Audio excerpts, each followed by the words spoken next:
আসসালামু আলাইকুম, কেমন আছো সবাই? আশা করছি ভালো আছো। আলহামদুলিল্লাহ, আল্লাহ পাকের রহমতে তোমাদের ভালোবাসায় আমার ফ্যামিলি সবাই সুস্থ আছে, ভালো আছে। আজকে সকাল থেকে একটু চা খেতে ইচ্ছা হচ্ছিল, তো তার জন্য সকাল সকাল উঠে চা বসিয়ে দিয়েছি। আর এই বিছানার উপরে কিছু ভিজে কাপড় চোপড় ছিল, তো সেগুলোই বালতিতে ভরছিলাম আর কি, বাইরে মেলতে হবে। আর আজকে না বাইরে একদম ঝলমলে রোদ বেরিয়েছে। ভালো করে বিছানাটা একদম গুছিয়ে নেব। ভিজে কাপড়গুলো আগে তুলে নিচ্ছি বালতিতে সব। আর রাতে খাওয়া দাওয়া করার পরে আমার বড় ছেলেটা এই মাদুরটা তুলে মানে বিছানার ওপরেই রেখে দিয়েছিল জামা কাপড়ের ওপরে। তো চলো, বিছানাটা তো একদম পরিষ্কার করে নিয়েছি। এখন একটু ঝাড়ু দিয়ে ভালো করে মানে পরিষ্কার করে নেব। আর যেহেতু দুদিন কাচাকুচি করেছি, ঘরদোর পরিষ্কার করেছি, তো এখন একটু শরীরটা অসুস্থ লাগছে। তবু কি করব, বসে থাকলে তো চলবে না।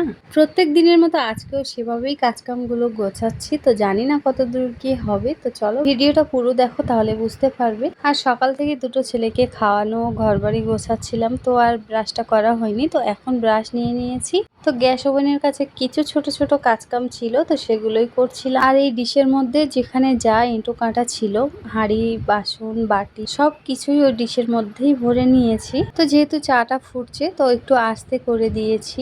আর এখানে একটা ছেঁকনিও পেরে নিচ্ছিলাম। আর আমার কলসিতে না একদম পানি শেষ হয়ে গিয়েছে। সকালেই দেখছিলাম, রাত্রে ছিল, তবু পানিটা ঢেলে রেখেছিলাম জগে। তো সকাল থেকেই সেই পানিটা চলছে।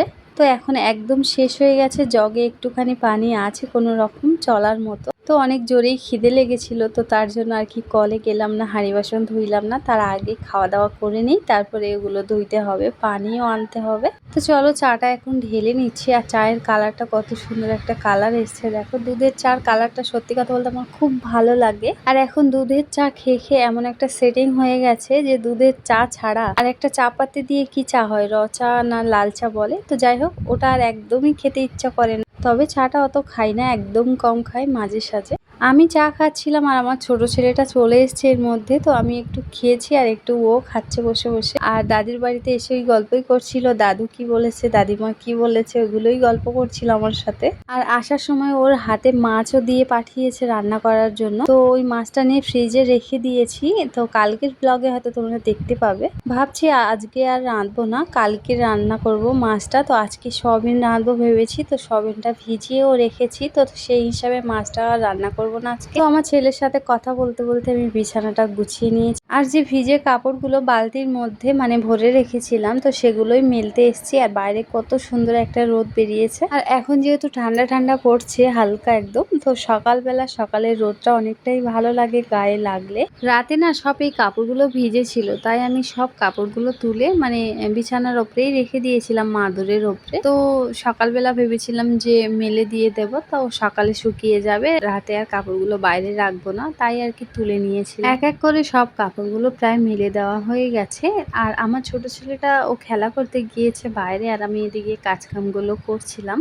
তো এই কাপড়গুলো তো মেলে দিচ্ছি। তো এখনো এক বালতি কাপড় আমার জন্য অপেক্ষা করছে, ওগুলোও ধুইতে হবে। তো কাপড় ধোয়ার কোনোদিন শেষ নেই, এক বালতি করে প্রত্যেক দিনই ধুইতে হয়। তো এই কাপড়গুলো মানে কালকে ধুয়েছিলাম, আর যেগুলো বালতিতে নিচ্ছে ওগুলো আবার আজকে ধুইতে হবে। তো বালতিটা আর থালা বাসনের ডিশটা ঘাটে রেখে এসছি। আর এই দুটো কাগজ একটা দাবাতে মানে বেছানো ছিল, একটা ঘরের মেঝে বেছানো ছিল। তো দুটো সব আমি যখন ঘরবাড়ি নেতা দিয়েছিলাম, তো তখন দুটো সব ধুয়ে দিয়েছিলাম। তারপর থেকে এই দুটো তোলা হয়নি, জামা কাপড় তুলেছিলাম, তো এই দুটো ওভাবেই ছিল ভাড়ার ওপরে। তো আজকে ভাবলাম তুলে ভাঁজ করে রেখে দেই, এখন আর বেছাবো না। যেহেতু মেঝেটা অনেকটা ভিজে আছে, কাগজ বেছাই নিচে ভিজে থাকে, এখন আর বিছিয়ে রাখবো না, এখন তুলে রাখছি।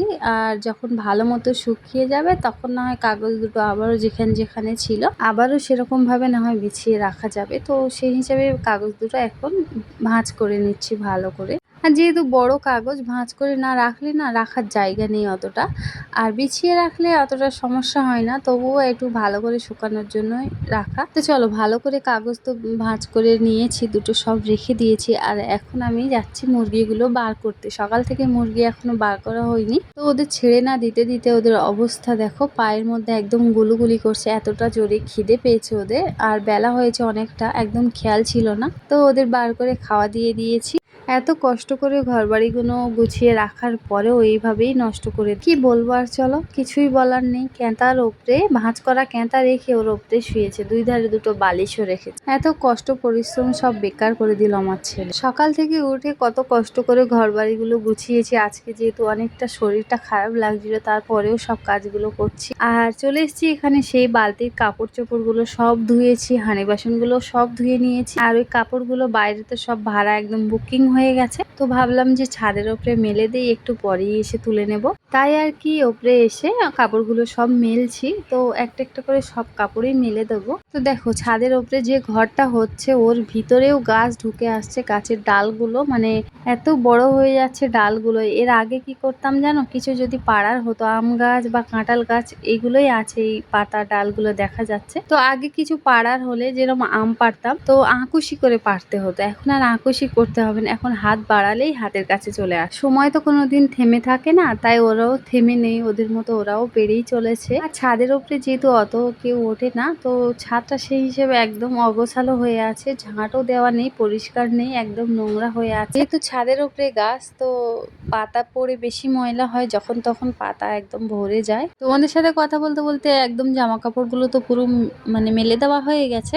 আর জানো তো জামা কাপড়গুলো মেলে প্রায় 20 মিনিট হয়নি, তো জামা কাপড়গুলো একদম পুরো শুকিয়ে গিয়েছে, মানে ছাদের উপরে টানা রোদ লেগেছে, তো তার জন্য চলো একবার কাছে থেকে দেখিয়ে দিচ্ছি। জামা কাপড়গুলো মেলে দিয়েছি, তো জামা কাপড়গুলো তার প্রায় 20 মিনিট পরে তুলে নিয়ে গিয়েছিলাম ঘরে। তুলে নিয়ে গিয়ে কি অবস্থায় রেখেছি জামা কাপড়গুলো, তো চলো তোমাদের দেখাই। এই হচ্ছে সেই জামা কাপড়গুলো, তুলে এনে এখানেই সব কাঁড়ি করে রেখে দিয়েছি। এখন গুছিয়ে নেওয়ার মতো সময় নেই, তাই আর কি এরম ভাবেই রেখে দিয়েছি, সন্ধ্যাবেলা বসে বসে গুছিয়ে নেওয়া যাবে। তো চলো আজকে কি রান্না করেছি সেগুলোই তোমাদের সাথে শেয়ার করি। ব্লগের প্রথমেই বলেছিলাম যে আমি আজকে কি রান্না করছি, তো তোমরা হয়তো তোমরা জানো, তো চলো দেখাই। এই হাঁড়িতে হচ্ছে ভাত, যেটা প্রত্যেকদিন রান্না করি, তোমরা দেখো। তো এই হাঁড়িতে ছিল ভাত, আর এই কড়াতে ছিল সয়াবিন আলুর তরকারি। তো তরকারিটা একটু দেখাই। এই হচ্ছে সেই তরকারি। ভিডিওটা এই পর্যন্তই, আশা করছি তোমাদের ভালো লেগেছে। ভালো লেগে থাকলে প্লিজ ছোট্ট করে একটা কমেন্ট করে দেবে। তো আল্লাহ হাফিজ।